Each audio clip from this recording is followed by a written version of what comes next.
Assalamualaikum warahmatullahi wabarakatuh. Bismillahirrahmanirrahim. Alhamdulillah, dan katsiran thayyiban mubarakan fi kama yuhibbu rabbuna wa yarda.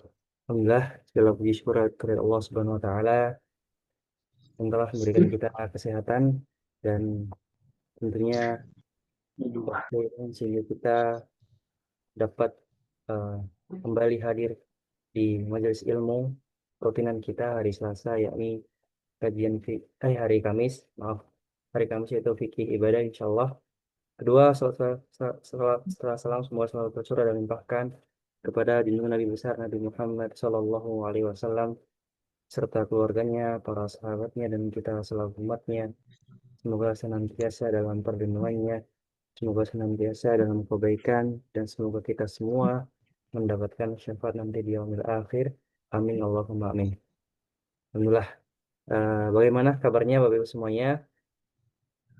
Semoga dalam keadaan sehat walafiat, dalam keadaan bugar tentunya, di mana kondisi sekarang cuacanya agak eh, ekstrim ya, panas gitu. Semoga Bapak Ibu semuanya dalam keadaan sehat dan Allah jaga dengan penjagaan yang sempurna insya Allah. Kembali lagi reminder ke Bapak Ibu semuanya, bahwasannya pada malam hari ini kita mengikuti kajian fikih ibadah yang dimana kita niatkan, kita kembali meluruskan niat bahwasannya kita mengikuti ini semata-mata untuk menggapai ridha Allah Subhanahu wa taala, menunaikan kewajiban kita sebagai kaum muslimin yaitu belajar ilmu syar'i sehingga kelak kita ketika berhadapan dengan Allah Subhanahu wa taala kita memiliki bekal yang cukup insya Allah. Dan semoga biar Bapak Ibu semuanya menginvestasikan malam hari ini, ya mungkin hari ini lelah bekerja, seorang bapak misalnya mencari nafkah dari pagi sampai sore dan para ibu yang mengurusi urusan rumah tangga, semoga dalam Allah beri ganjaran yang terbaik. Baik, Ibu semuanya, tanpa banyak kata, mari kita siapkan penanya tentunya dan catatannya. Ya, kemudian kita akan mencatat poin-poin yang akan disampaikan oleh Ustaz Idris ini. Untuk tempat dan waktu dipersilakan Ustaz. Tafadhol Ustaz. Syukran jazilan. Ricky, boleh dijadikan saya host untuk share? Cukup. Bismillahirrahmanirrahim. Bismillah, alhamdulillah, wassalatu wassalamu ala rasulillah wa ala alihi wa ashabihi wa mawalah. Allahumma salli ala Muhammadin wa alihi wa ashabihi ajma'in amma ba'du. Rabbi shrah li sadri wa yassir li amri wa hlul 'uqdatam min lisani yafqahu qawli. Ya muallim Ibrahim wa Musa alimna wa ya mufahhim Sulaimana fahimna.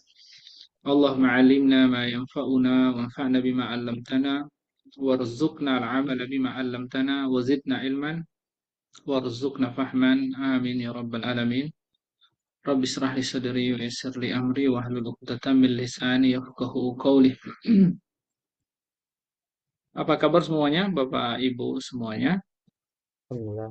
Alhamdulillah baik Narakum bi Ustaz. khairin insyaallah. Nahnu fi syarhi anil kitab an kitab at-tadhib fi adillati matnil ghayati wa taqrib di Syekh Adib Al-Bughah, dan insyaallah kita akan membahas ya persoalan fikih-fikih yang berkaitan dengan berbagai persoalan kita sebagai muslim, sebagai manusia, baik persoalan-persoalan ibadah dan juga persoalan-persoalan yang dilakukan oleh manusia. Dan hari ini kita membahas sudah masuk di bab sholat, dan di subbab atau topik hari ini adalah wasyara'itus shalah, ya, syarat-syarat salat. Qala al-mu'allif rahimahullah nafa'ana Allah bihi wa bi ulumihi fid dharain amin. Faslun wa syara'itus salati qabla ad-dukhuli fiha khamsatu asya'. Bapak Ibu sekalian yang dimuliakan oleh Allah Subhanahu wa taala, kita di sini yang dimaksud dengan bahasan kali ini membahas tentang ahkam al-wada'iyah ya Bapak Ibu sekalian. Ahkam al-wada'iyah ini berkaitan dengan hukum seputar pelaksanaan, hukum seputar boleh tidaknya, sah tidaknya sholat itu dilakukan. Yang kaitannya dengan syarat sholat itu. Ya, maka di sini yang dimaksud dengan syarat-syarat sholat sebelum masuk ke dalam sholat itu ada 5 hal. Itu maksudnya adalah al-ahkam al-wadhiyah. Masuk dalam kategori al-ahkam al-wadhiyah. Yang pertama, ada 5 hal. Yang pertama adalah taharatul a'dha'i minal hadis wan najas. Jadi kita sudah bahas tuh persoalan taharah. Ya, sebelumnya kita sudah bahas persoalan taharah. Taharah berarti adalah an-nazah, ya. Jadi adalah bersih, ya, dan suci, ya, dari hadas dan juga najis. Maka yang dimaksud di sini adalah badan kita sebagai musolli. Kita ini sebagai orang yang mau melakukan sholat, muslim yang melakukan sholat, maka dia harus bersih, suci badannya dari hadas dan juga najis. Soalan ini sudah kita pahami dalam, ya, dalam Al-Qur'an surat Al-Maidah ayat 6, ya, di mana Allah Subhanahu wa taala berfirman, ya ayyuhalladzina amanu, wahai orang-orang beriman, idza kumtum ilas shalah, jika kalian melakukan salat, fagsilu wujuhakum wa aydiyakum ilal marafiq, maka basuhlah wajah kalian dan juga tangan kalian hingga siku, wamsahu biru'usikum wa arjulakum ilal ka'bain. Di sini secara umum ayat ini menjelaskan bahwa, ya, kalau mau sholat itu harus berwudu, dan wudu kita ketahui adalah dalam rangka untuk mengangkat hadas kecil. Dan lanjutan ayat ini, ya, bercerita tentang kalau terkena hadas besar. Wa in kuntum junuban fattaharu. Disuruh juga untuk melakukan taharah kalau junub, dan kita tahu junub adalah penyebab hadas besar. Artinya, kalau kita ingin sholat, maka harus terbebas dari yang namanya hadas kecil maupun besar.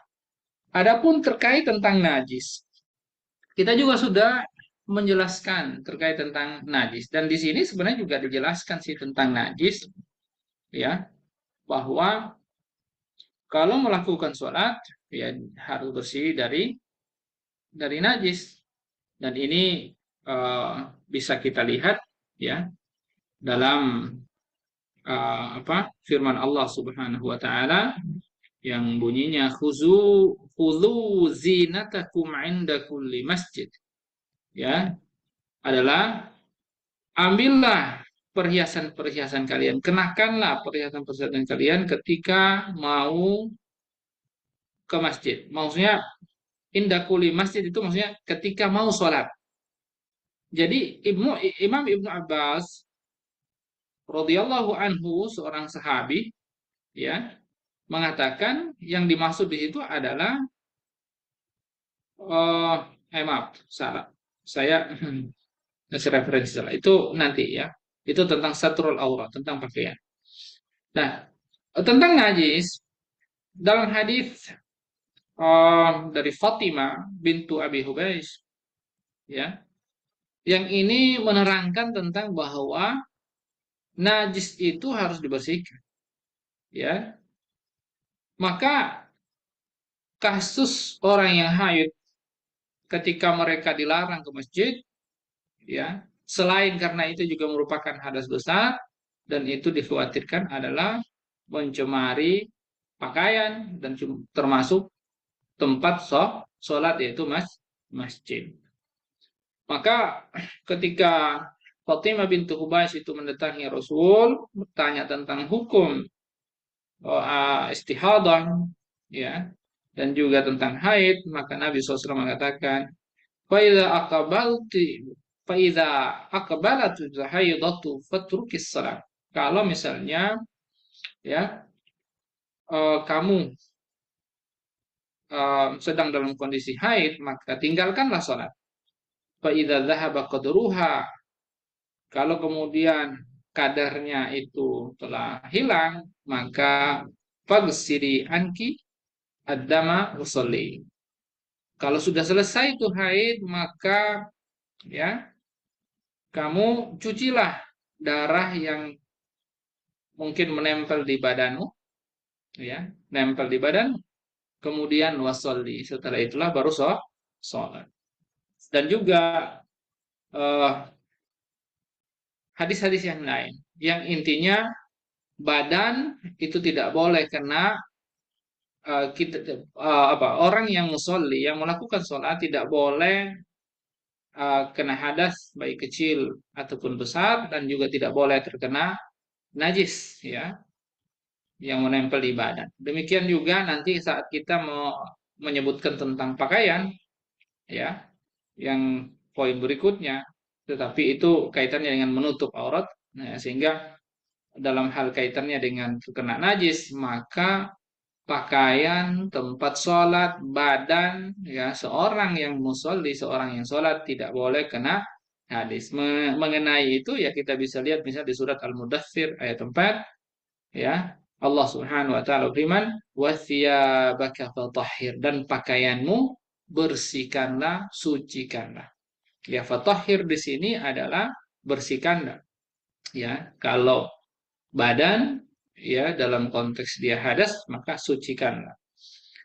Nah, dari sini kemudian, ya, eh, apa? Kalau kita tambahkan, ya, dengan hadis yang lainnya tentang Nabi SAW yang melepaskan, ya, yang melepaskan sendalnya saat hendak saat sholat, di tengah pertengahan sholat mendapati, jadi ada malaikat turun, Jibril memberitahu bahwa di balik sendalnya itu terdapat najis, ya. Maka di pertengahan sholat Nabi SAW melepaskan sendal. Jadi ini sekaligus menunjukkan bahwa apabila najis mengenai pakaian, ya, itu harus disingkirkan, ya, sebisa mungkin, ya, kita tetap melanjutkan sholat kita. Baik. Lalu kemudian syarat yang berikut sebelum kita masuk ke dalam sholat, melakukan sholat itu syarat, ya, sahnya sholat itu adalah menutup aurat. Jadi aurat itu harus ditutup. Aurat laki-laki, aurat perempuan, ya, itu harus ditutup bagi mereka yang melakukan sholat. Cuma memang berbeda antara aurat laki-laki dan juga aurat perempuan. Kalau laki-laki lebih sedikit auratnya dibandingkan wanita. Kalau laki-laki auratnya auratul rajul baina surrati wa rukbatai. Jadi kalau aurat laki-laki itu antara pusar hingga dua lutut. Ya. Apakah lutut termasuk aurat atau tidak? Itu adalah khilafiyah. Ada yang mengatakan lutut termasuk aurat. Sementara ada pula para ulama yang mengatakan lutut tidak termasuk karena makna, ya, hadis tentang aurat rajul baina surrati wa rukbatai, ya, wa rukbatai. Artinya itu adalah baina di situ, ya, tidak, atau dalam hadis lain mungkin ada bermakna hatta rukbatai, itu tidak bermakna intiha al-ghayah, ya. Jadi tidak meliputi yang disebutkan, Sehingga kita sering melihat tuh ada orang-orang, mohon maaf ya, kalau umroh tuh kadang kan cuma pakai rida sama sirwal ya, ya kan 2 lembar sarungnya ya sama selendangnya ya. Nah, kita sering mungkin lihat ada orang pusarnya kelihatan atau lututnya kelihatan gitu. Karena memang ada pendapat para ulama yang tidak memasukkan pusar, tidak memasukkan lutut. Karena kata bainah di situ artinya di antara, bukan tidak bermakna intiha al-ghayah, sehingga tidak meliputi yang disebutkan. Tidak termasuk pusar, tidak termasuk lutut. Tetapi ada juga para ulama yang mengatakan ya, itu meliputi semuanya ya, meliputi semuanya, itu pusat dan juga lutut. Namun kemudian lebih amannya, dan ini pendapat mayoritas, adalah ya menutup pusat dan juga lutut. Nah, Bapak Ibu sekalian, berbicara tentang aurat ya, berbicara tentang hukum tentang aurat, maka aurat ya, saya mohon maaf, saya belum menjelaskan aurat perempuan ya. Sementara aurat perempuan, auratun nisa, dalam hadis Nabi SAW dikatakan jami'u badaniha, seluruh badan. Ya, wa asyara Nabi sallallahu alaihi wasallam ya ilal wajh wa wal kaf. Ketika Nabi SAW itu menjelaskan tentang aurat wanita seluruh badannya, dan Nabi SAW mengatakan kecuali wajah dan telapak tangan. Ya, wajah, telapak tangan. Apa itu wajah, Bapak Ibu sekalian? Wajah ya, ini tentu letaknya di kepala. Tetapi wajah itu adalah pengecualian dari kepala. Batasnya apa? Adalah manbat asy'ar. Manbat ya, manbatu asy'ari. Tempat tumbuhnya rambut kepala. Ya, kepala, rambut kepala ini. Ini rambut ya. Dan telinga itu masuk dari dari kepala. Telinga masuk bagian kepala. Makanya ketika wamsahu biru'usikum ya, ketika Nabi SAW dalam hadis wudu mengatakan wamsahu biru'usikum, usaplah ya, biru'usikum, bi itu bermakna min tabi'idiyah ya. Maksudnya adalah sebagian kepala kalian, biba'di ru'usikum maksudnya. Nah, dalam hadis kita akan lihat Nabi SAW ketika mengusap kepalanya begini, ila kofahu kofahu, dia kemudian putar, masukkan telunjuknya ke telinga, ya, dan ibhamnya, ibu jari sababanya, ya, di telinga, dan ibhamnya itu di zahar. Jadi sababanya di batin, ya, batin al-udhun, sementara ibhamnya, ibu jarinya itu di zaharnya, zahar ya, di punggungnya telinga, di luar. Nah, para ulama kemudian melalui ayat itu, hadis tersebut menjelaskan makna bahwa telinga bagian daripada kepala, sehingga dalam hal wudhu ya, maaf, dalam hal aurat ya, rambut ini, kepala ini, semua ini adalah aurat kecuali wajah. Berarti telinga juga termasuk aurat. Ya. Nah, ketika menjelaskan tentang batas wajah itu seperti apa, ya ini sampai rahang gigi yang di sini, ya, rahang gigi, dan itu termasuk lihya. Kalau laki-laki kan ketahuan nih ada jenggotnya, gitu ya. Ketika mengusap wajah, Nabi juga menyuruh untuk yang punya jenggot ya sekaligus diusap-usap ya, di yang punya lihyatul kasa itu punya lihya kasa, bab wudhu yang lalu sudah kita bahas, itu kan diusap. Artinya bagian tempat tumbuhnya jenggot ini, terutama yang di dagu sini, yang rahang ini bawah, ya, itu masih disebut juga wajah. Oleh karenanya Bapak Ibu sekalian, mungkin ya kita akan mendapati saat para wanita mengenakan kerudungnya, jadi bagian pakaian atas ini namanya kerudung khimar, ya.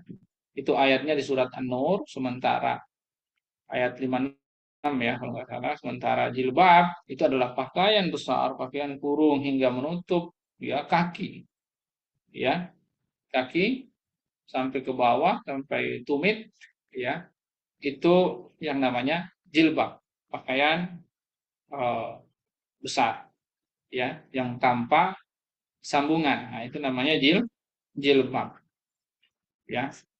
Jadi itu pakaian muslimah tuh yang diminta oleh Al-Qur'an, pakaian luar rumah itu namanya jilbab. Ya, kalau mau keluar rumah ya pakai itu. Ya. Di surat Al-Ahzab ayat 36, ya kalau nggak salah 36, atau nanti coba dicek lah ya, surat Al-Ahzab dekat-dekat ayat situ. Nabi Allah Subhanahu wa taala firman, ya ayyuhan nabiyyu qul li azwajika wa banatika wa nisa'il mu'minina an yudnina min jalabibihinna, gitu kan. Jadi uh, Allah berfirman, ya wahai Nabi, perintahkan kepada istri-istrimu, putri-putrimu, ya, dan juga para wanita muslimah, ya, para wanita muslimat, untuk mereka yudnina min jalabibihinna. Kata idna artinya memanjangkan, mengulurkan. Yang namanya mengulur itu mesti berarti panjang dari atas sampai ke bawah. Yaitu mana idna, artinya berarti bukan sambungan, ya, bukan sambungan. Nah, itu pakaian luarnya seorang wanita yang diwajibkan. Nah, maka kita kembali lagi. Ketika para wanita muslimah itu memakai kerudung, ya, mungkin sering kita lihat ada perdebatan. Apakah ini nih dagu ini masuk aurat atau tidak? Sehingga ada yang nutupnya sampai di sini nih, sampai di bawah bibir bahkan, bawah bibir. Nah, dagu ini Bapak Ibu sekalian, ya, insya Allah itu tidak termasuk aurat, bagian daripada wajah, berdasarkan ya hadis tentang eh, apa namanya itu, melakukan yang namanya apa itu ya, di sela-sela gitu ya, menyela-nyela jenggot saat membasuh wajah, dan ini menunjukkan bahwa bagian dagu ini adalah bagian daripada wajah. Makanya kalau membasuh wajah biar sah wudunya Bapak Ibu sekalian, yang bawah sini pun juga harus dibasuh, bukan cuma di atas-atas sini doang. Ya, di bawah pun dibasuh karena ini bagian daripada wajah yang merupakan rukun dibasuh. Kalau itu tidak kena, bisa nggak sah wudunya. Makanya Islam menoleransi ini ya bagi para wanita ya untuk tidak menutup wajahnya, bahkan hukumnya mubah saja sih kalau orang eh, memakai cadar ataupun burka. Cadar itu satu fathatun wahidah, burka itu dua fathah, dua potongan. Jadi ada atas, ada bawah, yang kelihatan mata. Ah, ini burka namanya. Kalau cadar sepotong aja bawah, itu cadar. Itu hukumnya mubah sih, nggak sampai sunnah, apalagi wajib. Ya, eh, terlepas ya khilaf para ulama, memang ada khilaf di situ. Tetapi ya kalau kita lihat yang paling sorry ya dan paling jelas sebenarnya sifatnya mubah saja, ya, mubah saja seperti itu. Nah, jadi itu boleh nampak sama tangan. Telapak tangan Bapak Ibu sekalian, mungkin juga sedikit ada perdebatan di masyarakat kita. Ya, ketika Nabi mengisyaratkan bahwa kecuali wajah dan telapak tangan, ya. Al-kaf. Ini namanya al-kaf. Kalau disebutkan dalam hadis misalnya disebut al-kaf, berarti ini meliputi ini. Al-batin ini al-zahar. Ya. Kalau disebut sebagai al-kaf. Ketika hadisnya berarti lafaznya dalam bentuk umum, gitu kan. Ketika misalnya hadisnya disebutkan dalam bentuk khusus, kalau memang yang menjadi aurat itu adalah eh, adalah punggungnya, ya tentunya berarti hadisnya redaksinya harusnya batinul kaf, ya kecuali batin al kaf, kecuali bagian sini aja. Yang ini bukan eh, maaf, ini aurat, ini bukan aurat. Tapi karena redaksi hadisnya menunjukkan ilal kaf, berarti dalam bentuk yang umum, ya artinya meliputi punggungnya, meliputi ini. Itu satu. Dan yang kedua, jadi secara penggunaan al-am wal khas, ya, ya seperti itu. Dan kemudian yang kedua, ya sangat sulit bagi kita misalnya mengatakan, oh yang aurat ini sehingga tidak boleh tampak, sementara ini boleh. Bagaimana kita bisa ya membagi antara atas sama bawah dalam konteks seperti ini? Ini akan sangat sulit untuk dipisahkan gitu, ya. Kalau kemudian kita mengatakan yang atas aurat, yang bawah bukan, yang dalamnya itu bukan. Ya, sementara ya Nabi syariat kita adalah memudahkan, ya, innallaha yuhibbul yusra, dan juga Nabi masalah mengatakan yassiru wa la tu'assiru, ya. Dimudahkan, jangan dipersulit dalam konteks yang seperti itu, ya. Jelas nasnya mengatakan ilal kaf, artinya bentuknya umum, bisa dipahami ini, dan itu paling paling masuk ya secara akal, ya sangat dipahami oleh akal, ya, dan itu adalah kemudahan daripada syariat. Nah, kalau misalnya tidak ada hal yang menuntut untuk kita pahami lain, menyulitkan diri kita, ya kenapa kita nggak ambil uh, kemudahan tersebut daripada menyulitkan ya diri kita. Itulah hikmah ya daripada syariat ketika menetapkan hukum ya terkait tentang masalah aurat. Nah, kira-kira seperti itu. Nah, dalam sholat Bapak Ibu sekalian, ya aurat yang tadi sudah kita bahas tadi itu harus ditutupi ketika ya melakukan sholat, ya, dan harus ditutupi dengan pakaian yang suci, biribasin tahir, ya. Jadi wasatrul aurati biribasin tahir. Nah, harus menutup aurat itu juga dengan pakaian yang bersih, ya. Dan hal ini yang disebutkan oleh Allah Subhanahu wa taala, ya, wa khudzu zinatakum 'inda kulli masjidin, ya. Pakailah perhiasan kalian ketika inda kulli masjid. Maksudnya adalah ketika sedang berada di masjid ataupun sedang melakukan sholat, ya. Jadi sedang melakukan sholat, maknanya bisa dipahami dua. Setiap kali sholat, ya, pakailah pakaian kalian. Dan kata zinah di sini perhiasan, ya, perhiasan. Itu menurut Imam Ibnu Abbas, qala Ibnu Abbas radhiyallahu anhu, al-muradu bihi as-siyab fi shalah, pakaian dalam sholat. Bahkan kalau tradisinya para ulama kita, untuk sholat itu mesti ya disukai, setiap orang itu punya pakaian khusus untuk dilakukan sholat yang tidak bercampur dengan aktivitas yang lain. Ya disukai dilakukan seperti itu, walaupun tidak ada larangan. Cuma sangat disukai. Dan yang terbaik yang kita miliki dari pakaian, ya kita gunakan untuk sholat, ya misalnya, dan sebaik-baik pakaian itu yang berwarna putih, ya. berwarna putih. Ya, dalam beberapa hadis disebutkan seperti itu, yang berwarna putih.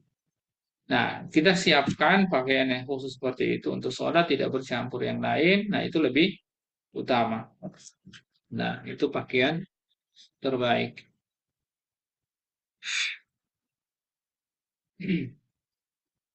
Nah, lalu itu yang kedua ya. Yang ketiga, wal wukuf ala makanin thahir. Yang ketiga adalah berdiri di tempat yang bersih. Nah, di sini sebenarnya kalau eh, apa oleh para fuqaha yang lain, mereka menyebut ya syaratnya cukup tiga. Satu tohara, ya. Yang kedua menghadap kiblat, ya. Yang ketiga berdiri. Jadi tohara, menghadap kiblat, berdiri, ya masuk waktu lah, oke lah, masuk waktu, ya, seperti itu. Nah, kalau di sini disebutkan 5 atau ya di sini disebutkan 5, walaupun sebenarnya ada perbedaan ya, karena di mazhab Syafi'i berdiri itu dimasukkan ke dalam rukun bukan syarat. Sementara fuqaha yang lainnya berdiri dalam sholat itu masuknya syarat sholat. Oke, ya, perbedaannya cuma gitu aja. Ya, ada yang memasukkan ke dalam rukun, ada yang memasukkan ke dalam syarat, sehingga kita akan dapatkan ya di beberapa kitab fikih ada perbedaan yang seperti tadi, tapi itu tidak terlalu signifikan ya. Memang satu syarat, yang lainnya mengatakan sebagai rukun. Di mazhab Syafi'i berdiri itu sebagai rukun, tidak sebagai syarat. Nanti akan kita bahas karena berikutnya itu kita akan membahas tentang rukun sholat ada 18. Ya, ada 18 termasuk adalah berdiri. Sementara fuqaha yang lain itu masukannya sebagai syarat. Nah, kenapa di dalam kitab-kitab fikih yang lain hanya menyebutkan toharo saja? Tetapi toharo itu dipahami harus 3. Maksudnya toharo dalam sholat itu adalah toharo terhadap badan, toharo terhadap pakaian, dan toharo ya terhadap tempat sholat. 3 itu. Jadi sebenarnya cuma khilafun lafzi. Perbedaan mereka ada yang mengatakan 4, ada yang mengatakan 5, ada yang mengatakan sekian.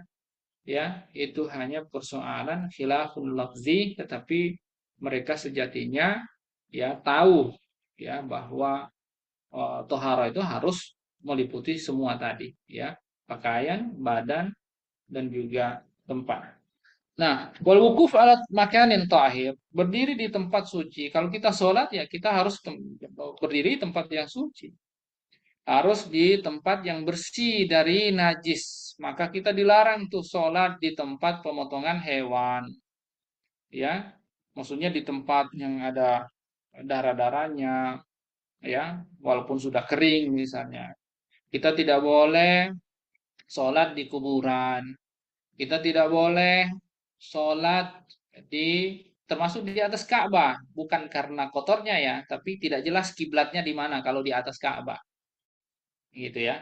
Nah, itu cuma itu termasuk ada beberapa tempat yang dalam hadis sharih ya, yang diriwayatkan oleh Imam Bukhari, kita tidak boleh sholat di sana, di tempat pemotongan hewan, di tempat di kuburan, sholat termasuk juga di jalanan ya. Kalau mengganggu, kalau sebagian jalan oke lah, kalau hampir ya, kalau harus mengganggu fungsi jalan, orang lewat situ sepenuhnya terganggu ya, sehingga orang tidak bisa lewat, itu terlarang. Sholat aja dilarang, apalagi untuk nikahan ya. Nah, ini ini kejadian sedikit-sedikit nyempil lah gitu ya.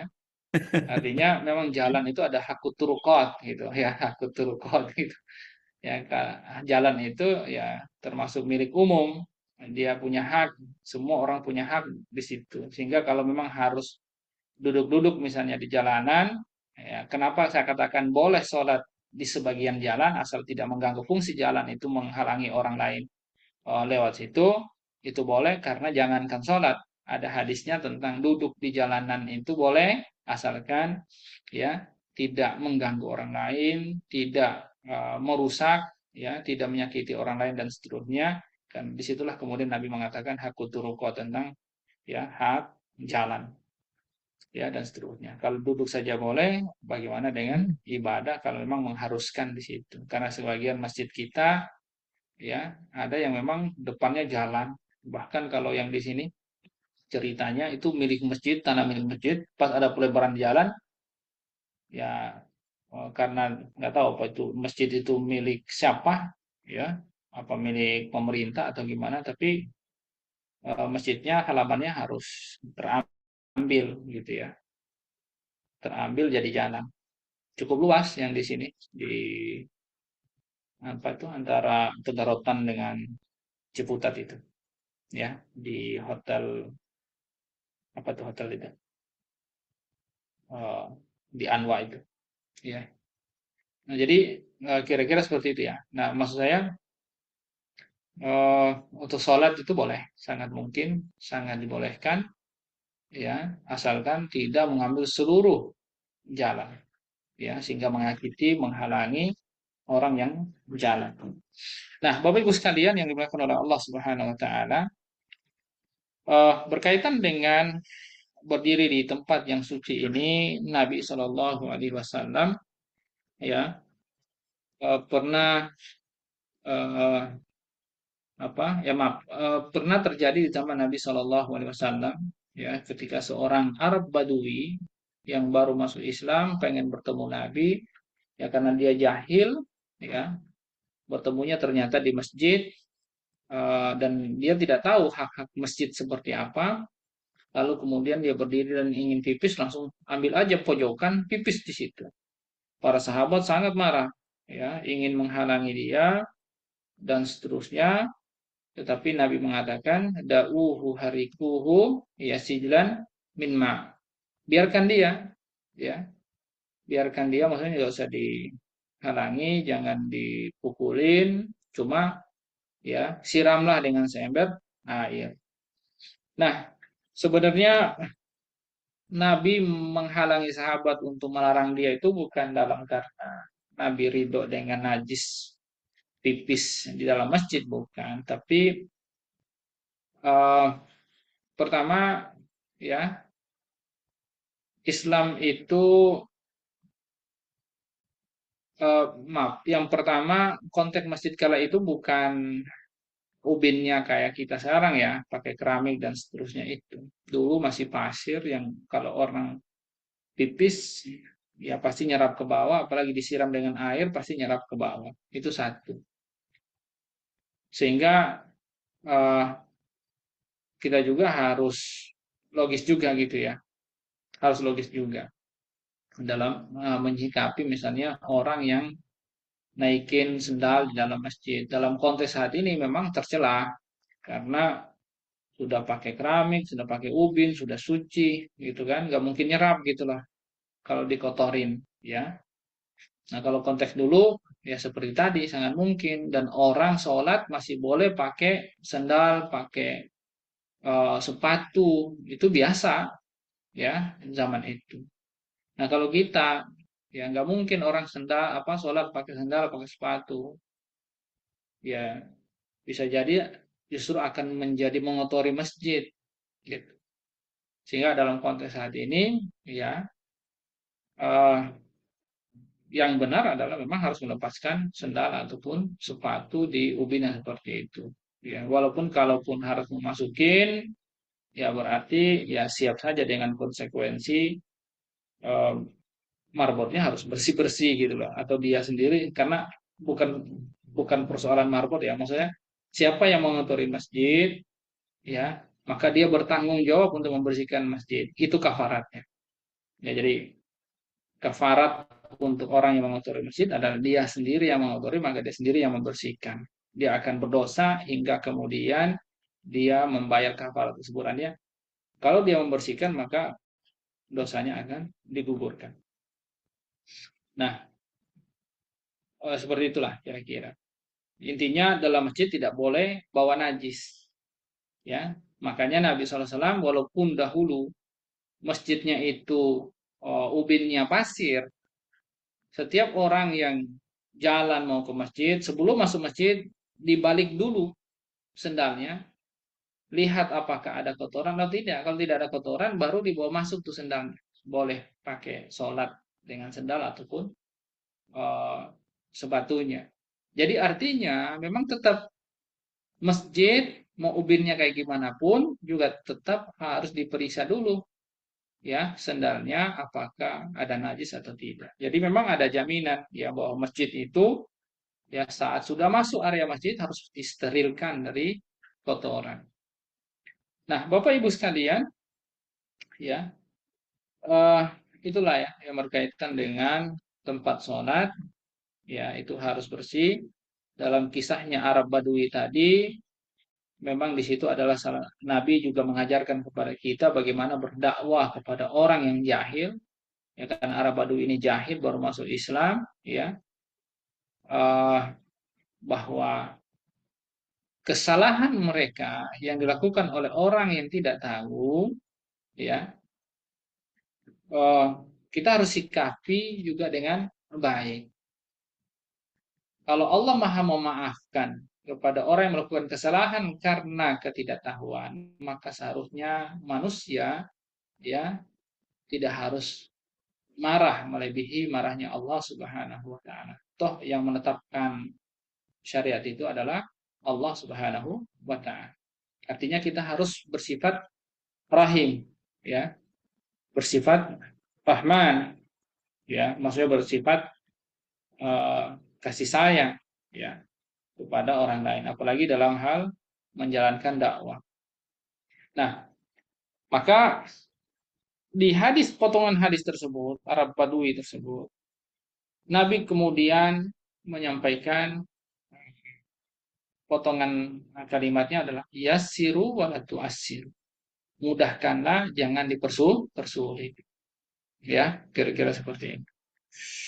Nah, Bapak Ibu sekalian, intinya suci di tempat saat melakukan sholat, suci tempat melakukan sholat itu disyaratkan. Syarat sahnya sholat. Yang keempat adalah wal ilmu bidhulil waqti. Orang yang melakukan sholat, dia harus yakin, ya, dia harus yakin waktu telah masuk. Gitu. Dia harus yakin waktu telah masuk. Kenapa? Karena Allah Subhanahu wa taala berfirman, "Innas salata kanas 'alal mu'minina kitaban mawquta." Ya. Karena salat Allah katakan sesungguhnya salat itu wajib bagi orang-orang beriman yang mana kewajibannya itu ya, mana kewajibannya itu waktunya telah ditetapkan. Ya, waktunya ditetapkan. Jadi alal mu'minina kitaban mawquta. Jadi waktunya telah ditetapkan. Kitaban mawquta. Maksudnya adalah waktunya telah ditetapkan. Sehingga kemarin di bab pertama dari bab sholat itu kita membahas tentang waktu-waktu sholat. Jadi Allah sudah menetapkan, Rasul sudah menjelaskan, ya, tentang waktu-waktu sholat. Sholat subuh, sholat zuhur, sholat asar, sholat maghrib, sholat isya, ya, dan juga waktu sholat-sholat yang lain, ya, seperti syuruk, duha, ya. Nah, termasuk juga untuk orang mau sholat tahajud, ya, itu sudah dijelaskan. Nah, kita mau kuta. Jadi mengenai waktu ini, Bapak Ibu sekalian, karena ini adalah hukum syara, ya, setidaknya minimal dugaan terkuat, ya, tidak harus mutawatir, dugaan terkuat, ya, telah masuk waktu, maka lakukanlah sholat.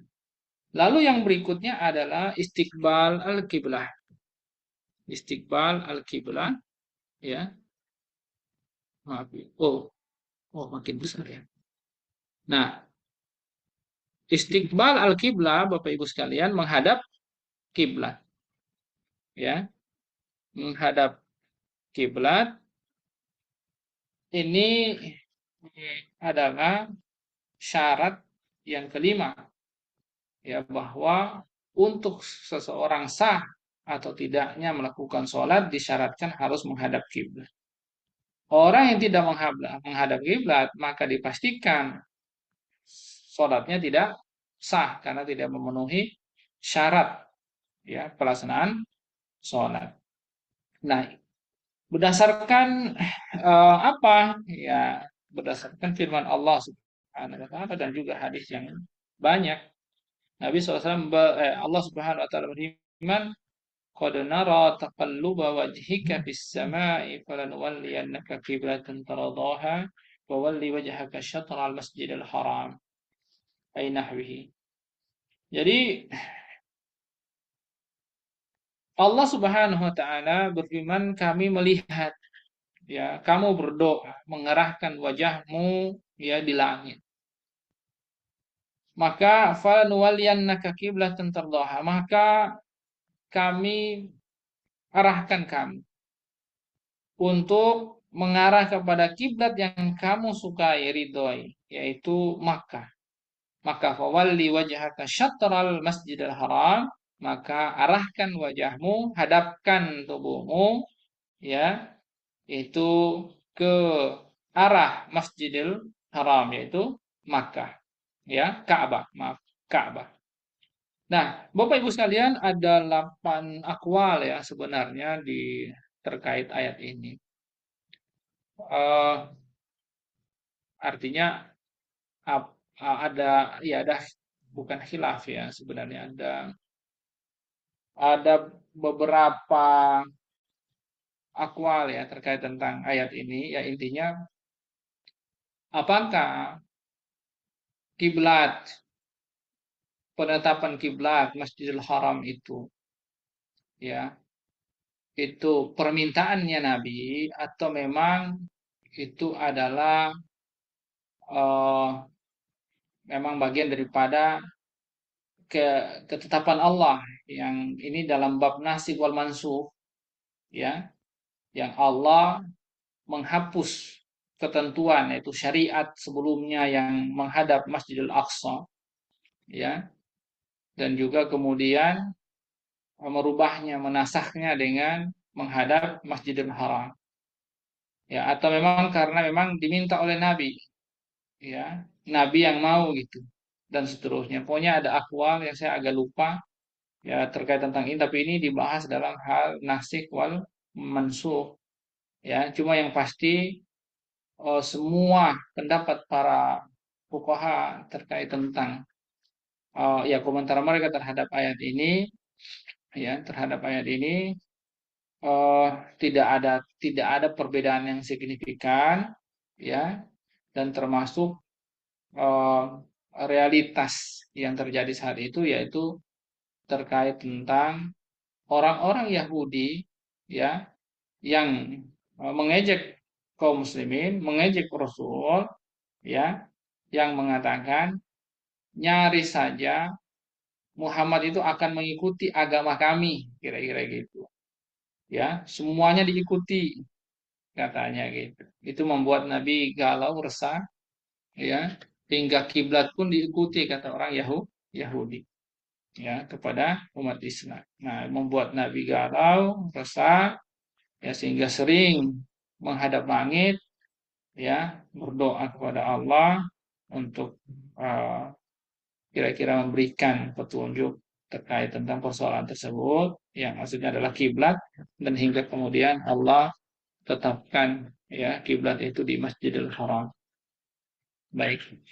Nah, untuk faidah aja pesan, ya, kita juga harus sering berdoa, ya, Bapak Ibu sekalian, untuk saudara kita di Palestina, ya, yang dimana mereka di sana itu adalah eh, tempatnya Masjidil Aqsa yang merupakan kiblat pertama umat Islam.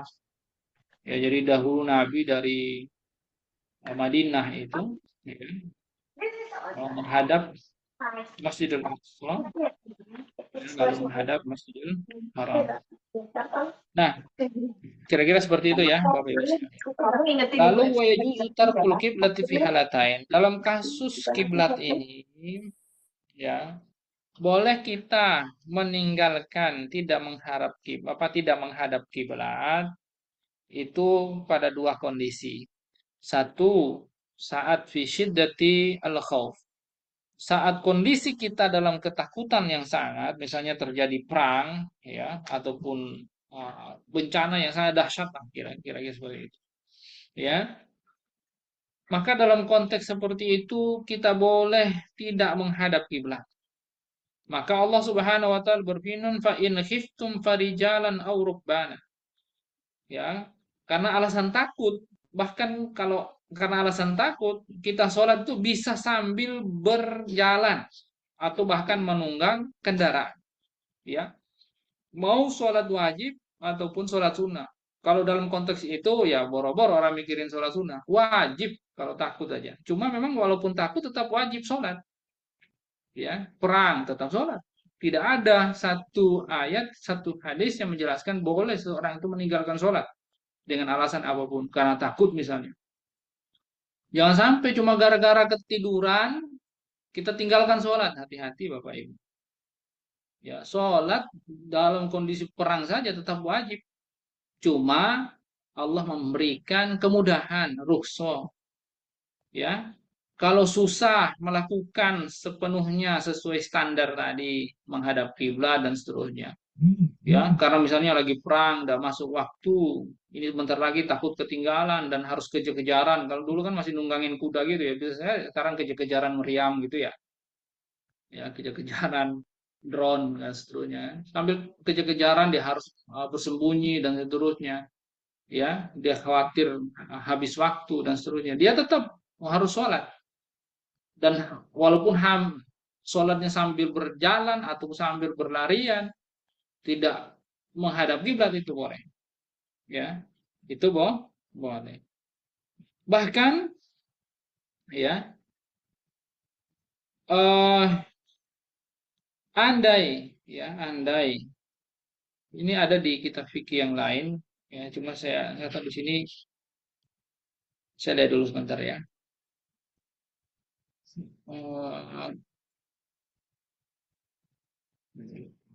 Pasal atas itu adalah.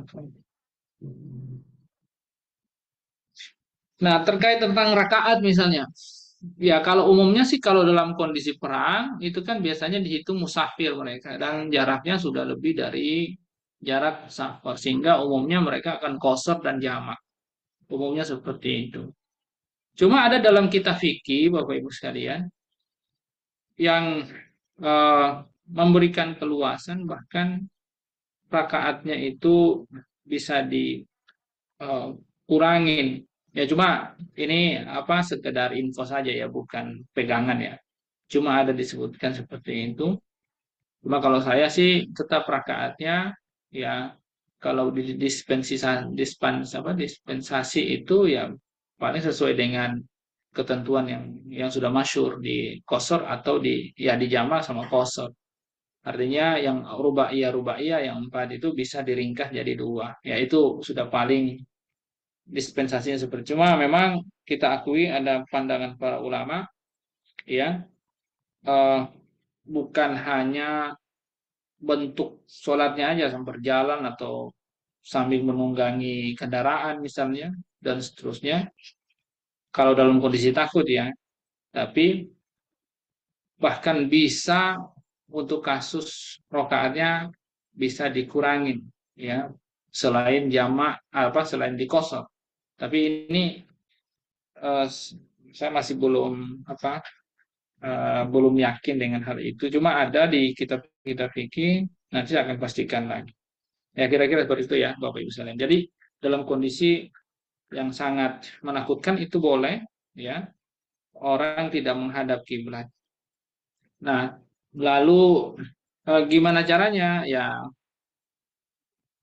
caranya adalah saat takbiratul ihram ini menghadap dulu kiblat. Kalau tahu kiblat, menghadap dulu kiblat, Lalu setelah itu ya lari aja, berjalan aja sambil sholat, nggak ada masalah. Ya, jadi larangan banyak gerak dalam sholat itu tidak berlaku lagi dalam konteks takut itu. Ya, misalnya dikejar-kejar musuh dan seterusnya. Nah, dan juga kapan seseorang itu boleh tidak menghadap kiblat, yaitu dalam konteks sholat sunnah di atas kendaraan. Jadi kalau dia mau sholat, pertama saat takbiratul ihram, arahkan dulu ke arah kiblat, sehingga setelah itu kendaraannya jalan entah kemana menghadap kiblat atau tidak, yaitu tidak jadi urusan. Yang penting pertama kali saat dia sholat itu harus menghadap kiblat. Nah ini pun juga berlaku dalam konteks kayak misalnya di pesawat atau di lautan ya, kapal laut dan seterusnya, termasuk juga mungkin kalau mobil yang membolehkan atau kereta api yang membolehkan, maksudnya memungkinkan kita sholat, ya kita bisa lakukan dalam konteks seperti itu ya.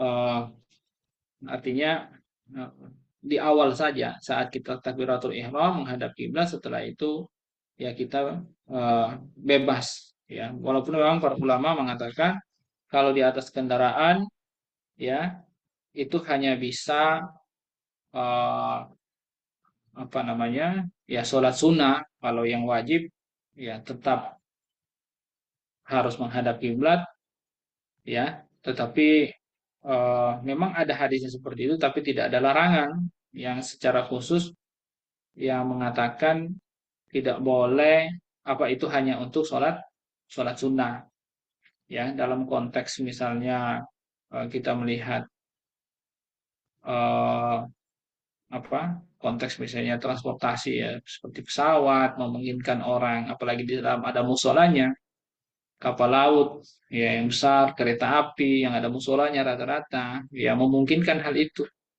ya, memungkinkan kita sholat menghadap kiblat di saat takbiratul ihram, lalu kemudian misalnya eh, pesawatnya bergerak, keretanya bergerak yang itu tidak menghadap kiblat, ya itu tidak jadi persoalan. Mau sholat sunnah, mau sholat wajib, itu sangat memungkinkan hal itu. Ya, kira-kira seperti itu. Nah, untuk kasus sholat sunnah tidak menghadap kiblat itu dibolehkan, ya, dan sholatnya di atas kendaraan. Itu dalam hadis Bukhari dari Jabir qala kana Rasulullah sallallahu alaihi wasallam yusalli ala rahilatihi haitsu tawajjahat, wa fi riwayah nahwal masyriq fa iza arada al fariidata nazala fastaqbala al qiblata, wa fi riwayah an Ibnu Umar kana yusalli fis safar.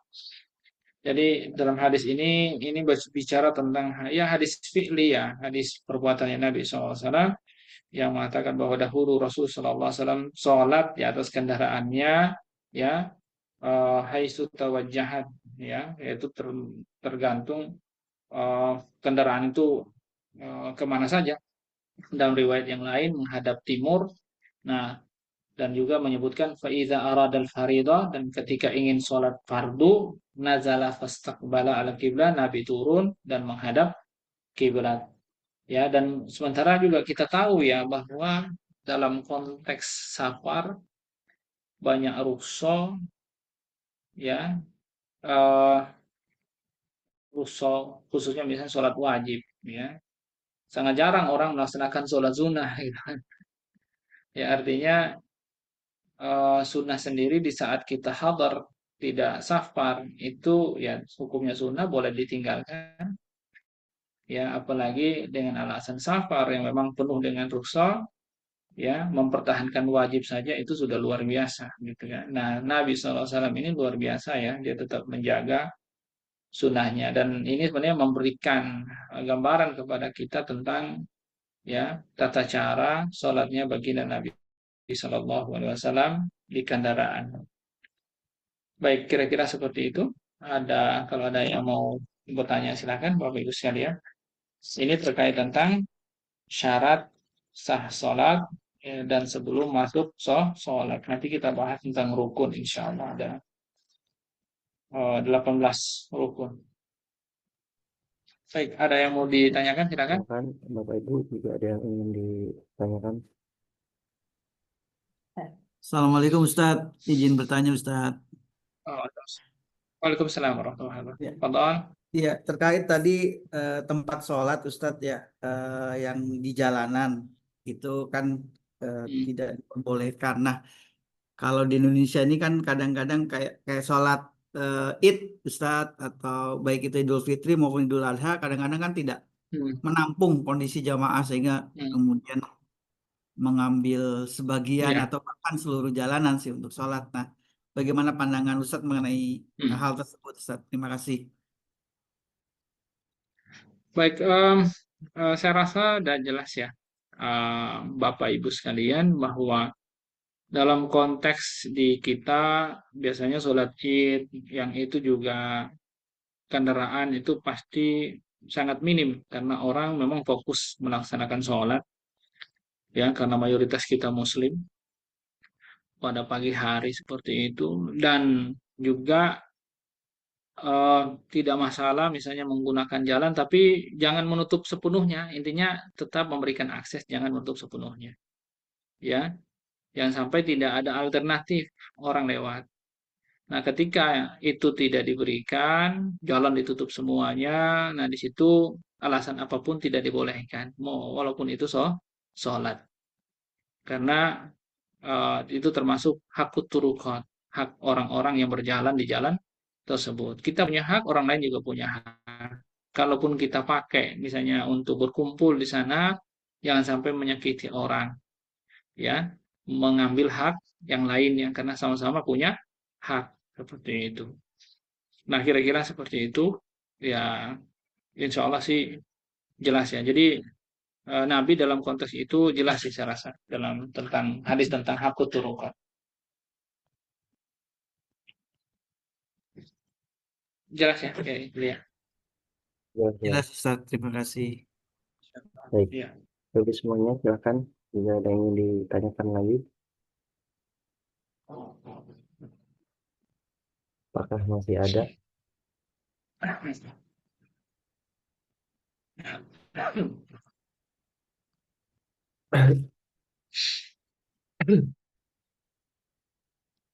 Ya, tidak ada. Ustaz.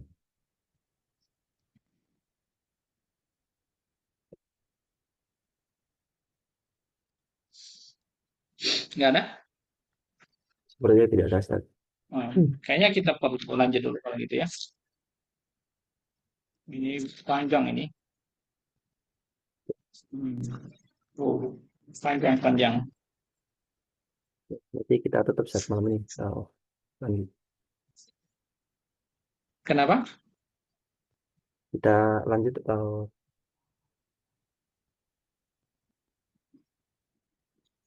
Tes. lanjut materi atau bagaimana?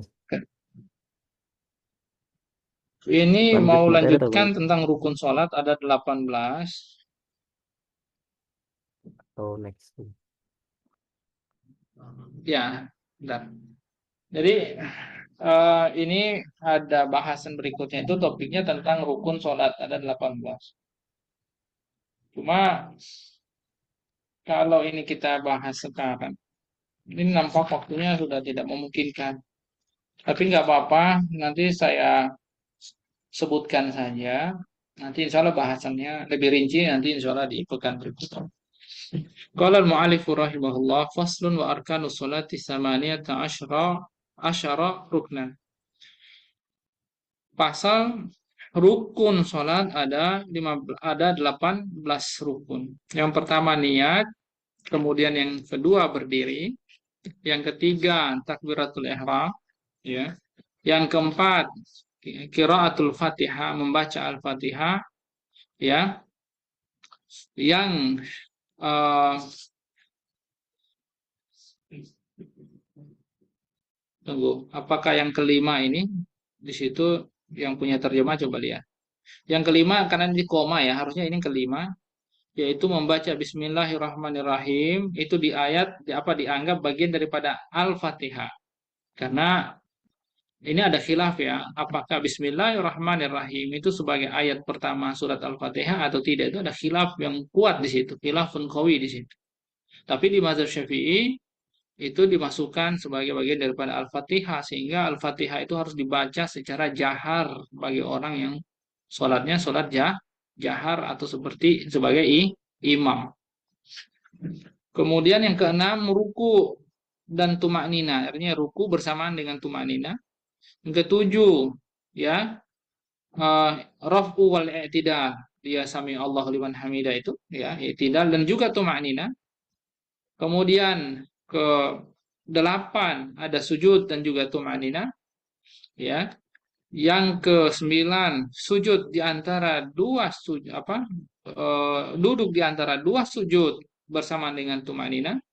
Kemudian 10, ya, duduk akhir itu eh, termasuk rukun, ya. Yang ke-11 tasyahud, ya, tasyahud di sujud akhir, maaf, di duduk akhir, ya, itu termasuk rukun.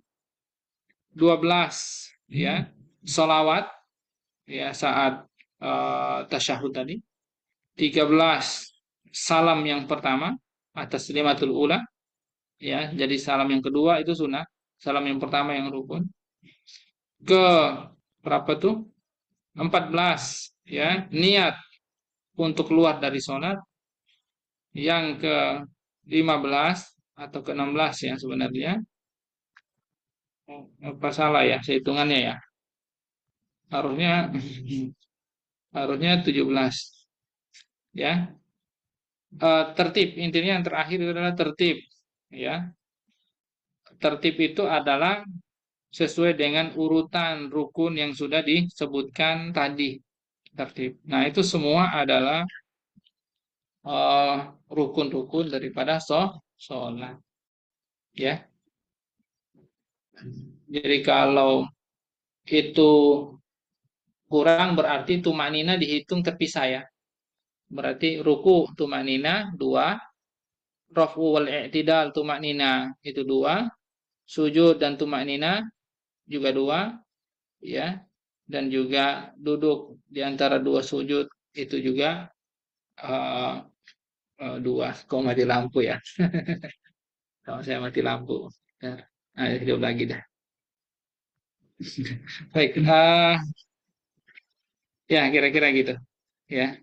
Ini insya Allah akan kita bahas, ya, di kesempatan berikutnya. Ini sebagai rukun, ya. Waktunya nggak cukup untuk bahas ini, makanya kita tunda dulu. Kalau ada yang mau bertanya terkait tentang yang sudah kita bahas tadi, silakan Bapak Ibu sekalian. Ya, kalian silahkan sambil menunggu selama 4 menit lagi. Kalau enggak ya kita tutup. Jika ada yang ditanyakan silahkan bisa tanyakan. Sebenarnya tidak ada set, kita tutup aja set. Baik Bapak Ibu semuanya. Kalau tidak ada ya boleh kita tutup aja. Baik Bapak Ibu semuanya, terima kasih. Alhamdulillah kita telah di penghujung kajian. Terima kasih Ustaz telah memaparkan materi tadi. Insya Allah di pertemuan pekan depan kita di bab rukun sholat insya Allah. Baik, semoga malam hari ini Allah berikan kita keberkahan dan pahala yang berlimpah dikarenakan kita sudah menuntut ilmu syar'i, dan semoga Bapak Ibu semuanya diberi keistiqomahan untuk terus belajar, terus kembali menuntut ilmu sehingga kita bisa mempersiapkan bekal yang cukup untuk bertemu Allah Subhanahu wa taala. Baik, kita akhiri dengan hamdalah dan istighfar dan doa penutup majelis. Alhamdulillah. Astagfirullahaladzim. Subhanakallahumma rabbana wa bihamdika asyhadu an la ilaha illa anta astaghfiruka wa atubu ilaik. Assalamualaikum warahmatullahi wabarakatuh. Terima kasih Bapak Ibu sekalian. Sampai jumpa. Waalaikumsalam warahmatullahi wabarakatuh. Waalaikumsalam. Waalaikumsalam warahmatullahi wabarakatuh.